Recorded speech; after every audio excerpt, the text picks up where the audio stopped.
Hello friends, स्वागत है आपका अपने यूट्यूब चैनल सरकारी रिजल्ट्स जॉब.com में। फ्रेंड्स, आज हम यूपी स्पेशल में उत्तर प्रदेश की जलवायु और जो है कि उसमें किस तरीके का उत्तर प्रदेश में मौसम होता है, इसके बारे में हम पढ़ने वाले हैं।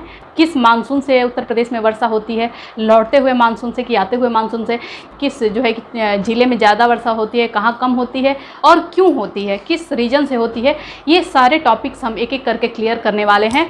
तो आइए देखते हैं हम उत्तर प्रदेश की जलवायु और इसके मौसम।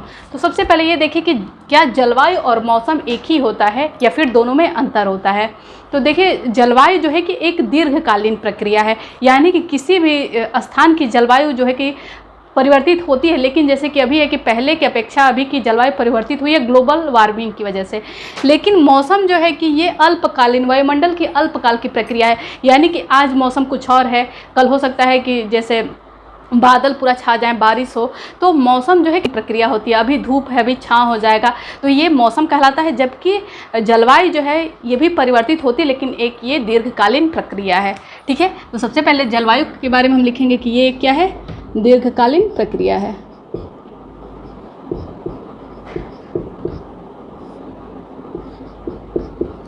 जलवायु जो है दीर्घकालीन प्रक्रिया है। जबकि मौसम के बारे में क्या कहेंगे कि ये वायुमंडल की जो है कि अल्पकाल की घटना है। क्या है ये?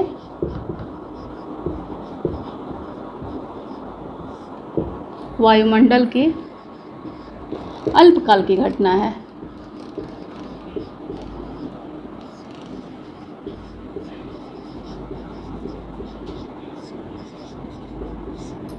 ये वायुमंडल के अल्पकाल की घटना है। अब इसके बारे में कुछ जो इम्पोर्टेंट टॉपिक्स हैं वो देख लेते हैं एक एक करके। अब हम थोड़ा एक जो है कि इंडिया के डायग्राम से समझते हैं कि किस तरीके से उत्तर प्रदेश में मानसून प्रवेश करता है। ठीक है, एक डायग्राम लेते हैं यहाँ पे।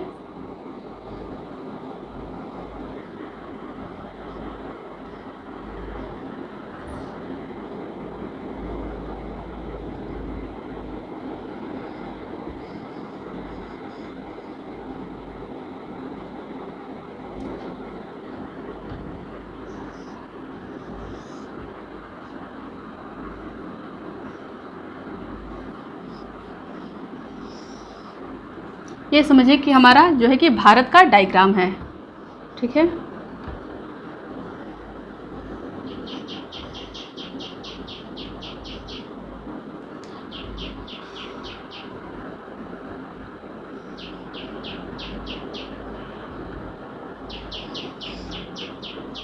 ये समझिए कि हमारा भारत का डायग्राम है। ठीक है, मैप है।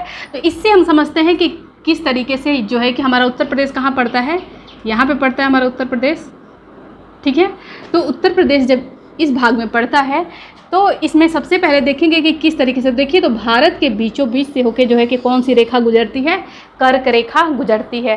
ठीक है, ये जो है कि भारत के मैप को जब पढ़ाया जाता है तो वहाँ पे इसके बारे में पूरा डिटेल से बताया जाता है कि कर्क रेखा भारत के बिल्कुल बीचों बीच से होकर गुजरती है। ठीक है, और ये कितने राज्यों से होकर गुजरती है, तो भारत के 8 राज्यों से होकर गुजरती है। ठीक है, तो भारत के बिल्कुल बीचों बीच से होकर कर्क रेखा गुजरती है। ठीक है, भारत के बिल्कुल बीचों बीच से होकर कर्क रेखा गुजरती है। तो ये हो गई कर्क रेखा। तो कर्क रेखा के ऊपर का जो हिस्सा आता है, यानी कि ऊपर के हिस्से में जितने भी प्रदेश आएंगे वो सारे शीतोष्ण या उपोष्ण कटिबंधीय प्रदेश कहलाते हैं।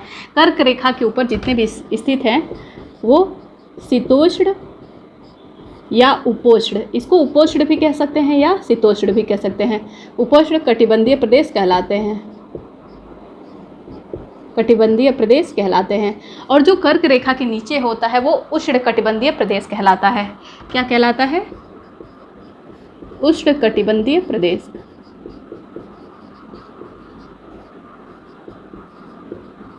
अच्छा, शीतोष्ण कटिबंधीय और उपोष्ण कटिबंधीय का मतलब क्या होता है?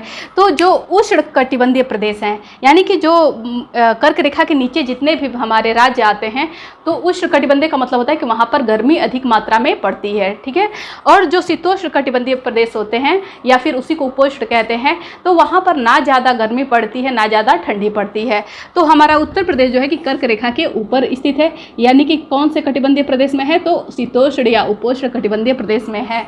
ठीक है, अब एक चीज़ और उठता है कि कर्क रेखा भारत के कितने राज्यों से होकर गुजरती है, उनका नाम क्या है। तो आइए एक ट्रिक के माध्यम से जान लेते हैं, क्योंकि कई बार ये एग्जाम में क्वेश्चन बनता है कि कर्क रेखा भारत के किन किन राज्यों से गुजरती है। तो अब तो ये नहीं संख्या नहीं पूछता है, डायरेक्ट नाम पूछता है। ठीक है, आपको जो है कि एक सीक्वेंस बना के देगा, उसमें कोई एक ऐसा जो है कि प्रदेश डालेगा जो कि आंसर में नहीं होगा, आपको वही चूज करना होगा। तो एक जो है कि ट्रिक के माध्यम से देखते हैं। ट्रिक किस चीज़ का देख रहे हैं? कर्क रेखा भारत के 8 राज्यों से होकर गुजरती है। ठीक है,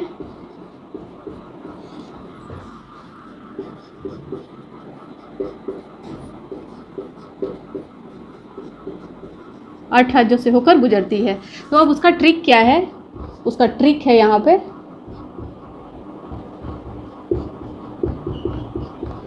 ट्रिक है मित्र पर गमछा झार। क्या ट्रिक है?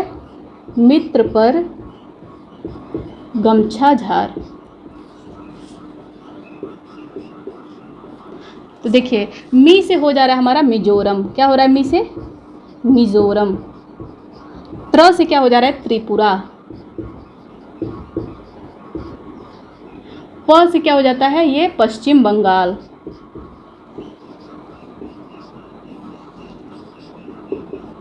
पश्चिम बंगाल, यानी कि इधर देखेंगे कि मिजोरम, त्रिपुरा, यहाँ पे पश्चिम बंगाल पड़ा। उसके बाद से ये है ग से हो गया क्या? गुजरात हो गया हमारा। गुजरात हुआ। छ से जो है कि हो गया छत्तीसगढ़। छ से क्या हुआ? छत्तीसगढ़, क्योंकि यहाँ पड़ता है। ठीक है, तो छत्तीसगढ़ हो गया। और झार से हो गया झारखंड। छत्तीसगढ़ के पास से क्या पड़ेगा? झारखंड। झारखंड। तो जो है कि इसमें काउंट करिए 1 2 3 4 5 6, और एक र से हो जाता है यहाँ पे राजस्थान। र से क्या हो जाएगा? राजस्थान। यानी कि यहाँ पे गुजरात, राजस्थान, और इस साइड में जो है कि मिजोरम, त्रिपुरा हो गया। यहाँ पश्चिम बंगाल, पश्चिम बंगाल हो गया। ग से गुजरात हो गया। म से एक आता है यहाँ पे हमारा मध्य प्रदेश। एक और क्या आता है? म से मध्य प्रदेश। ठीक है, तो ये जो है कि ये 8 राज्यों के नाम हो गए इस ट्रिक के माध्यम से। इसको आप इजीली इस तरीके से याद कर सकते हैं कि ये कर्क रेखा इतने राज्यों से होकर गुजरती है। पहले तो 8 राज्य, और उसके बाद इस ट्रिक के माध्यम से मिजोरम, त्रिपुरा, प से क्या हो गया? पश्चिम बंगाल हो गया। र से यहाँ पे क्या हो गया? र से हो गया राजस्थान। यहाँ पे लिखे हैं र से राजस्थान हो गया। यहाँ ग से गुजरात हुआ। म से मध्य प्रदेश हुआ। छ से छत्तीसगढ़। झार से झारखंड हुआ। इस तरीके से हमने 8 राज्यों को देखा। ठीक है, तो अब देखते हैं कि उत्तर प्रदेश के बारे में हम पढ़ रहे थे कि शीतोष्ण कटिबंधीय प्रदेश में आता है उत्तर प्रदेश। अच्छा, तो अब ये जानते हैं, पहले एक बार डायग्राम के माध्यम से समझ लेते हैं, उसके बाद से जो है कि हम यहाँ पे राइट करेंगे उसका नोट्स के तौर पे। ठीक है, तो यहाँ पे देखिए ये उत्तर प्रदेश पड़ता है। तो सबसे पहले ये उठता है कि मानसून कितने प्रकार के होते हैं। ठीक है, तो मानसून देखिए 2 प्रकार के होते हैं, एक आता हुआ मानसून होता है, एक लौटता हुआ मानसून होता है। ठीक है, यानी कि ये आते हुए मानसून रहेंगे, यहाँ से भी मानसून उठता है और यहाँ से भी उठता है। तो ये आता हुआ मानसून होता है, और जो उत्तर पूर्वी से लौटता है ये क्या होता है? लौटता हुआ मानसून होता है। तो ये पूछता है क्वेश्चन कि उत्तर प्रदेश में वर्षा किस मानसून के कारण होती है? आते हुए मानसून के कारण या लौटते हुए मानसून के कारण? तो देखिए यहाँ पर जो है कि उत्तर प्रदेश में वर्षा लौटते हुए मानसून की वजह से नहीं होती है, आते हुए मानसून की वजह से होती है। अब आते हुए मानसून में भी 2 कैटेगरी की गई है। यहाँ पे अरब सागर है, ठीक है, और यहाँ पे बंगाल की खाड़ी है। ठीक है, तो उत्तर प्रदेश में जो वर्षा होती है अरब सागर की खाड़ी से होती है कि बंगाल की खाड़ी से? तो ये बंगाल की खाड़ी से जो है कि मानसून बन के जाता है उससे होती है। बंगाल की खाड़ी से जो मानसून बन के जाता है उससे होती है। अब ये देखिए कि कैसे उत्तर प्रदेश में पहुँचता है। तो ये जो है कि मानसून ऐसे बनता है, तो जब ऊपर जाता है तो यहाँ पर जो है कि डायग्राम में थोड़ा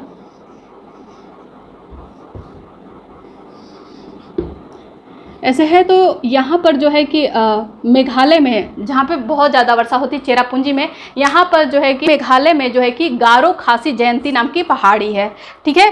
तो जब यहाँ से मानसून बनता है तो ऊपर उठता है, तो यहाँ पे गारो खासी जयंतिया जो है उस पहाड़ी से टकरा करके और यहाँ वर्षा करता है, और कुछ जो है कि मानसून इधर लौटता है उस पहाड़ी से टकरा के, कुछ इस साइड लौटता है, ठीक है।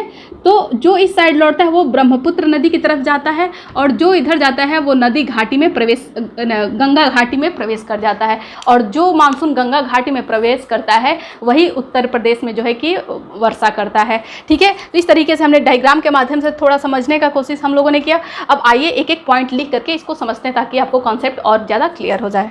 जितनी भी चीज़ें हमने पढ़ी, आइए अब एक एक पॉइंट करके यहाँ पे राइट डाउन कर लेते हैं।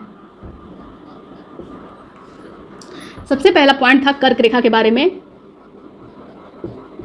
कि कर्क रेखा के ऊपर शीतोष्ण या उपोष्ण कटिबंधीय प्रदेश पाए जाते हैं। शीतोष्ण, इसी को उपोष्ण कहते हैं, कटिबंधीय प्रदेश पाए जाते हैं।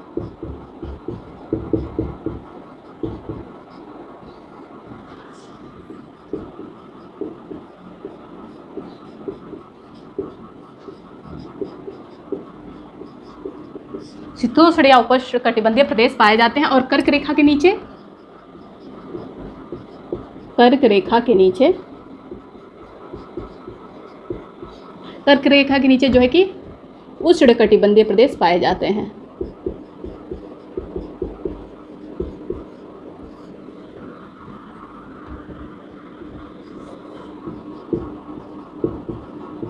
प्रदेश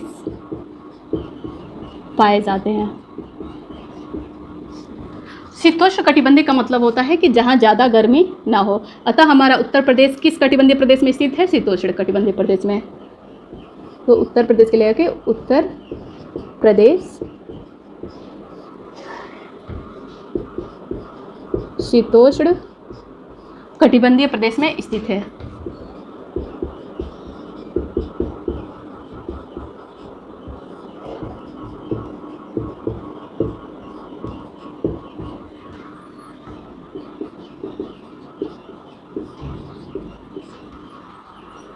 थर्ड पॉइंट लिखते हैं,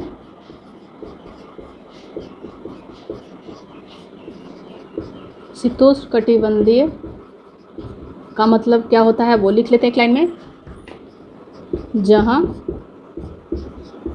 ना ज़्यादा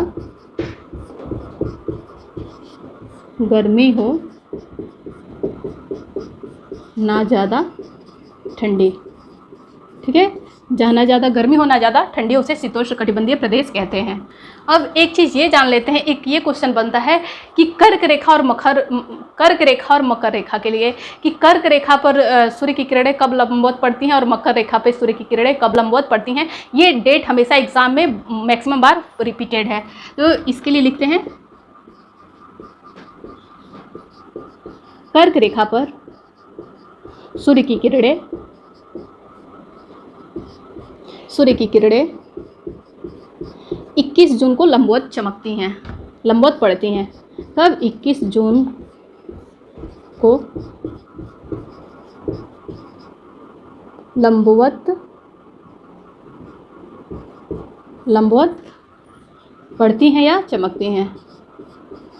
तो चूंकि भारत के बीचों बीच से होकर कर्क रेखा जो है कि गुजरती है, इसीलिए 21 जून हम लोग के वहाँ जो है कि मई जून में जो है कि काफ़ी अधिक मात्रा में गर्मी होती है, ठीक है। तो 21 जून को। अब मकर रेखा के लिए देखते हैं, तो मकर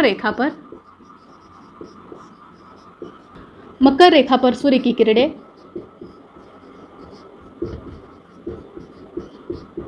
देखिए 21 जून है तो डेट एक बढ़ जाता है, 21 की जगह यहाँ पे 22 हो जाएगा, और ये जून है तो यहाँ पे क्या हो जाएगा हमारा दिसंबर हो जाएगा, यानी कि 22 दिसंबर को लंबवत पड़ती हैं।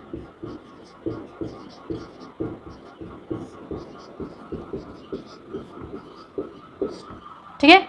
अब जो है कि इतने पॉइंट्स लिखने के बाद अब हम मानसून के लिए लिख लेते हैं। जो हमने आपको मानसून के बारे में जो जो चीज़ें बताई वो एक बार लिखते हैं यहाँ पे।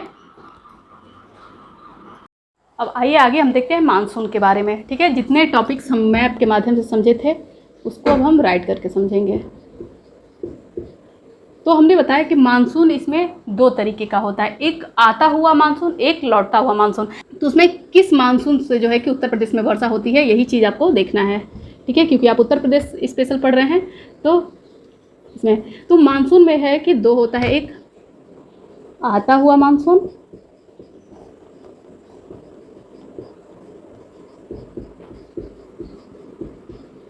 और दूसरा होता है लौटता हुआ मानसून, जो कि ऊपर साइड से आता है। तो ये होता है लौटता हुआ मानसून। अब देखिए, आता हुआ मानसून किधर से है, दक्षिण पश्चिम से है। तो हम क्या लिखेंगे कि दक्षिण पश्चिमी मानसून, इसी को क्या हम कह देते हैं, दक्षिण पश्चिमी मानसून। इसी को दक्षिण पश्चिमी मानसून के नाम से भी जाना जाता है, ठीक है। और इसको जो है कि उत्तर पूर्व, जैसे कि देखिए डायग्राम बनाए थे, ये भारत का ऐसे नक्शा था, तो इधर से ये आ रहा था, तो ये हो जाएगा उत्तर पूर्वी मानसून, ठीक है। क्या होगा, उत्तर पूर्वी मानसून। तो हमारा उत्तर पूर्वी मानसून से तो कोई मतलब नहीं, क्योंकि उस तरीके की वर्षा जो है कि उत्तर प्रदेश में नहीं होती है, आते हुए मानसून से ही वर्षा होती है। तो अगर देखिए कि दक्षिण पश्चिमी मानसून लिखा हुआ है या फिर आता हुआ मानसून लिखा है, तो इन दोनों में ऑप्शन क्या होगा, आते हुए मानसून से होगा, ठीक है। अब ये जो है कि आता हुआ मानसून भी होता है, दो तरीके से होता है, एक अरब सागर की खाड़ी से होता है, दूसरा बंगाल की खाड़ी से होता है। इसके भी कितने प्रकार होते हैं, दो प्रकार होते हैं, एक अरब सागर की खाड़ी से आता है और दूसरा कहाँ से आता है, बंगाल की खाड़ी से आता है। और इसी बंगाल की खाड़ी से जब मानसून उठता है तो जो है कि गारो खासी जयंती पहाड़ियों से टकरा करके वहाँ पे भी वर्षा करता है। तो सबसे ज़्यादा वर्षा वाला जगह इसीलिए चेरापूंजी माना जाता है। और जो है कि वहाँ से मानसून जो है कि कुछ तो वहाँ पे बरसते हैं और कुछ जो है कि वहाँ से डाइवर्ज होते हैं। तो एक जो होता है कि ब्रह्मपुत्र नदी की तरफ जाता है और दूसरा जो है कि गंगा नदी घाटी में जाता है। तो जो गंगा नदी घाटी की तरफ आता है वही हमारे उत्तर प्रदेश में वर्षा करता है, ठीक है। तो यही बंगाल की खाड़ी से क्या होता है कि हमारे उत्तर प्रदेश में वर्षा होती है, ठीक है। ये बंगाल की खाड़ी की शाखा को भी थोड़ा सा, ये इसी से उत्तर प्रदेश में वर्षा होता है। तो अगर ऑप्शन देखिए यहाँ पे पूछता है, इन दोनों में ऑप्शन पूछता है, तो यहाँ पे आप लगाएंगे आता हुआ मानसून से उत्तर प्रदेश में वर्षा होती है। अगर इससे डीपली जाता है तो अरब सागर की खाड़ी और बंगाल की खाड़ी देता है, तब आप यहाँ पे ट्रिक लगाएंगे। अगर फिर आप देखते हैं कि बंगाल की खाड़ी से भी जो है कि दो तरफ बढ़ जाता है। पहला एक है, देखिए इसमें कि गंगा नदी घाटी और दूसरा है ब्रह्मपुत्र नदी घाटी, ठीक है। गंगा नदी घाटी और दूसरा है ब्रह्मपुत्र नदी घाटी।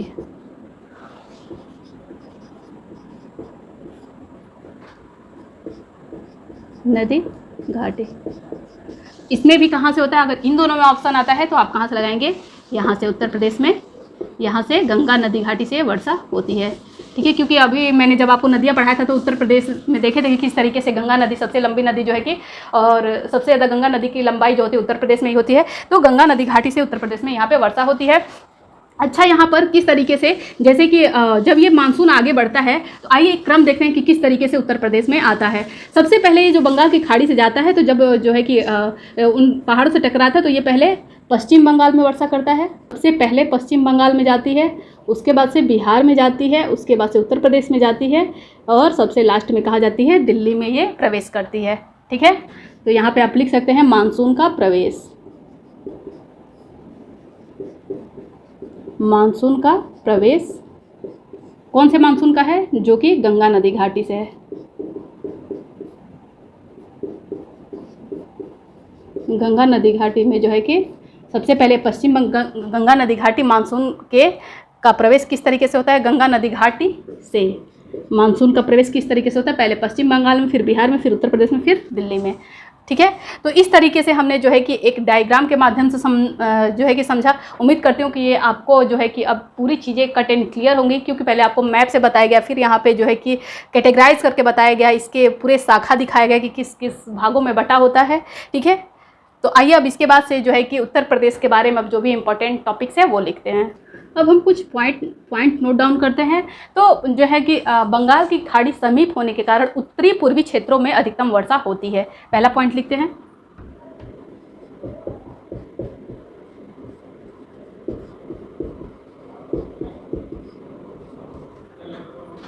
बंगाल की खाड़ी समीप होने के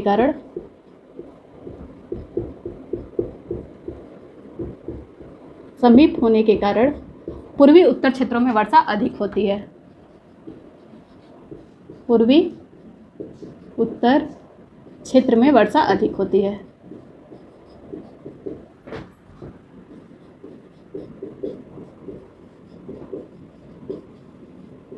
क्षेत्र में वर्षा अधिक होती है। ठीक है, बंगाल की खाड़ी समीप होने के कारण पूर्वी उत्तरी क्षेत्रों में वर्षा अधिक होती है।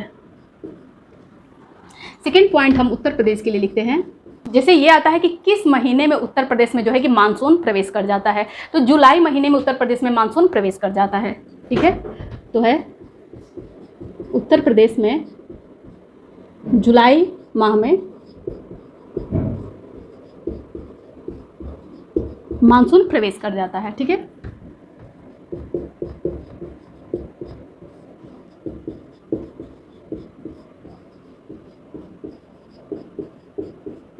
उत्तर प्रदेश में जो है कि जुलाई माह में मानसून प्रवेश कर जाता है। अब अधिकतम वर्षा वाला स्थान देख लेते हैं। तो सर्वाधिक वर्षा वाला स्थान उत्तर प्रदेश में गोरखपुर है। कौन सा है? गोरखपुर है। ठीक है,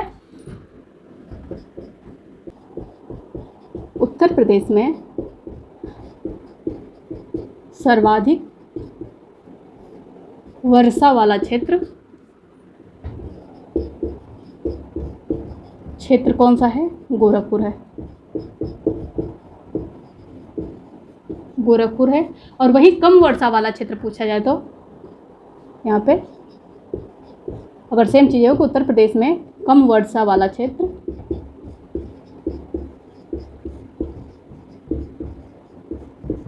तो देखिए यहाँ पे आगरा और मथुरा दो चीज़ें होती हैं। ठीक है, तो यहाँ पे आप आगरा मथुरा दोनों लिखे, जिस तरीके का ऑप्शन होगा उस तरीके का आप टिक लगाएंगे। ठीक है, क्योंकि ये दोनों क्षेत्र ऐसे हैं जहाँ पे कम बारिश होती है। अगर जैसे कि दोनों तो नहीं आता है, लेकिन कभी कोई इंसिडेंस दोनों पूछ देता है तो वहाँ पे आप प्रायोरिटी जो है कि आगरा को देंगे। ठीक है, बाकी आगरा मथुरा दोनों में जो ऑप्शन होगा, अगर दोनों में से कोई एक है तो आप किसी एक को टिक लगाएंगे यहाँ पर। ठीक है, अब आइए नेक्स्ट देखते हैं। अब उत्तर प्रदेश का जो दक्षिणी क्षेत्र है, जैसे कि उत्तर प्रदेश के नक्शे में हमने आपको दिखाया था कि उत्तर प्रदेश का जो ऐसे दक्षिणी क्षेत्र आता है यहाँ पे, तो उत्तर प्रदेश का जो ये दक्षिणी क्षेत्र आता है, ठीक है, यानी कि ये जो है कि बुंदेलखंड क्षेत्र आता है, ये सूखा प्रभावित क्षेत्र है। क्योंकि वर्षा जो है कि मानसून जो आती है इस तरीके से गंगा नदी घाटी से प्रवेश करती है, तो इन जो है कि क्षेत्रों में वर्षा होती है, ये नीचे का सूखा प्रभावित क्षेत्र, जो भी पठारी इलाके हैं वो सूखा प्रभावित क्षेत्र हो जाते हैं। ठीक है, तो एक ये पॉइंट करेंगे, उत्तर प्रदेश में दक्षिणी भाग जो है कि सूखा प्रभावित क्षेत्र है। ठीक है, यानी कि वर्षा यहाँ पे कम होती है।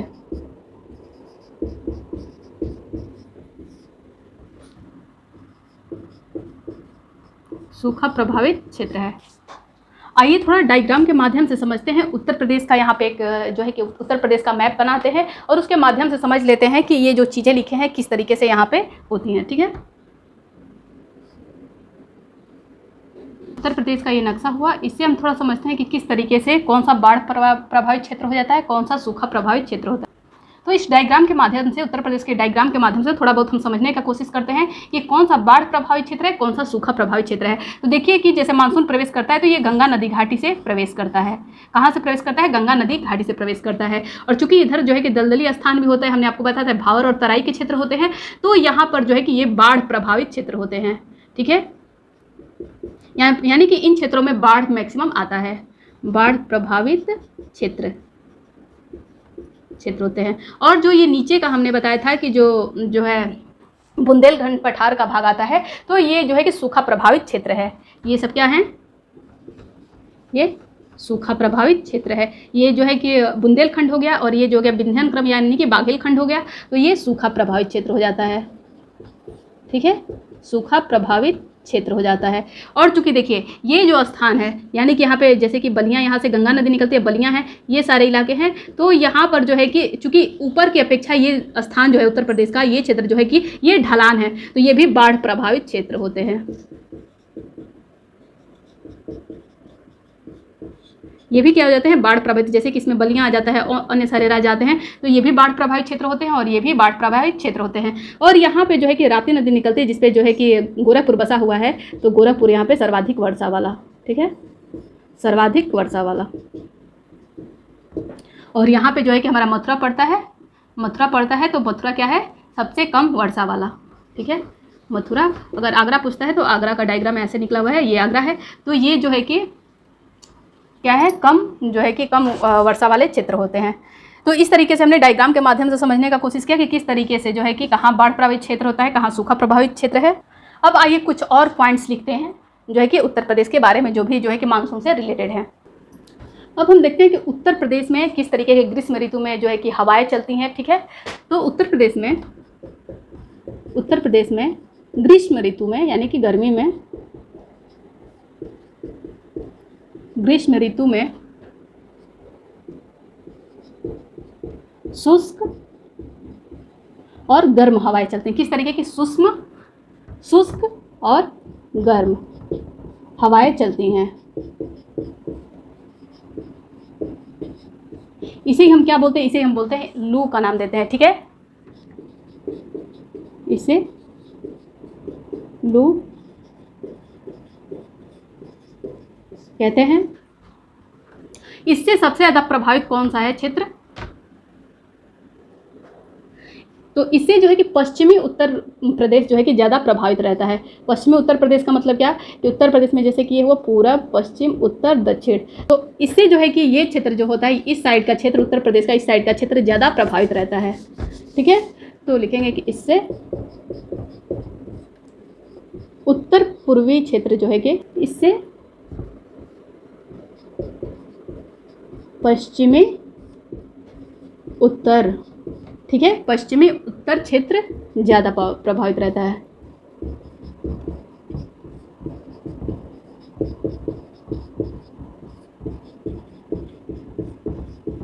जैसे कि ये डायग्राम देखते हैं, तो ये पूरब होता है, ये पश्चिम होता है, ठीक है, ये उत्तर होता है, ये दक्षिण होता है। तो पश्चिमी उत्तर जो क्षेत्र होते हैं, ये बीच के जो क्षेत्र होते हैं उत्तर प्रदेश के लिए, तो वो ज़्यादा जो है कि इस लू से प्रभावित होते हैं। यानी कि कहने का मतलब है कि इस साइड में जो है कि ज़्यादा लू का प्रभाव रहता है, ठीक। अब सेकेंड पॉइंट, ग्रीष्म ऋतु में तो जो है कि शुष्क और गर्म हवाएं चलती हैं। वहीं पे जो है कि शीत ऋतु में, यानी कि ठंडी में किस तरीके की हवाएं चलती हैं वो देखेंगे। तो यहाँ पे है कि उत्तर प्रदेश में शीत ऋतु में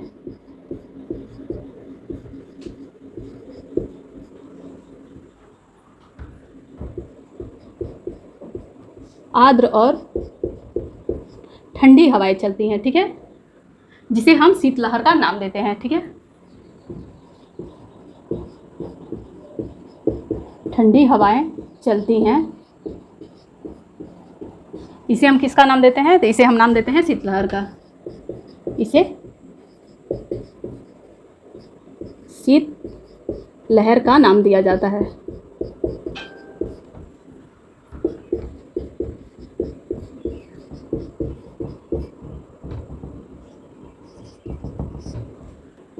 अब एक पॉइंट नोट डाउन करते हैं कि उत्तर प्रदेश में जो है कि उत्तर प्रदेश का जो है कि पूर्वी क्षेत्र है जो, वो चक्रवात से प्रभावित होता है। क्यों, क्योंकि ये बंगाल की खाड़ी के जो है कि समीप आता है, ठीक है।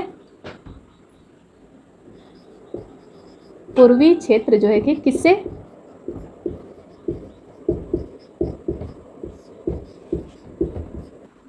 उत्तर प्रदेश में पूर्वी क्षेत्र चक्रवात से प्रभावित रहता है। यानी कि यहाँ पे थोड़े बड़े बहुत चक्रवात हमेशा आते रहते हैं, तो चक्रवात से प्रभावित रहता है। क्यों,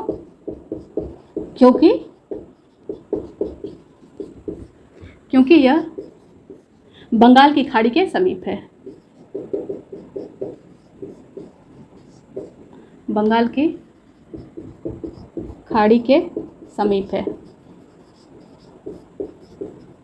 ठीक है। तो इस तरीके से जितने भी मानसून को लेकर के उत्तर प्रदेश के जो है कि रिस्पेक्ट में जितने भी इंपॉर्टेंट टॉपिक्स थे वो सारे यहाँ पे आपको जो है कि कॉन्सेप्ट क्लियर किए गए हैं। उम्मीद करती हूँ कि ये क्लासेस आपको समझ में आई होंगी, बहुत ही बेहतरीन तरीके से समझ में आई होंगी।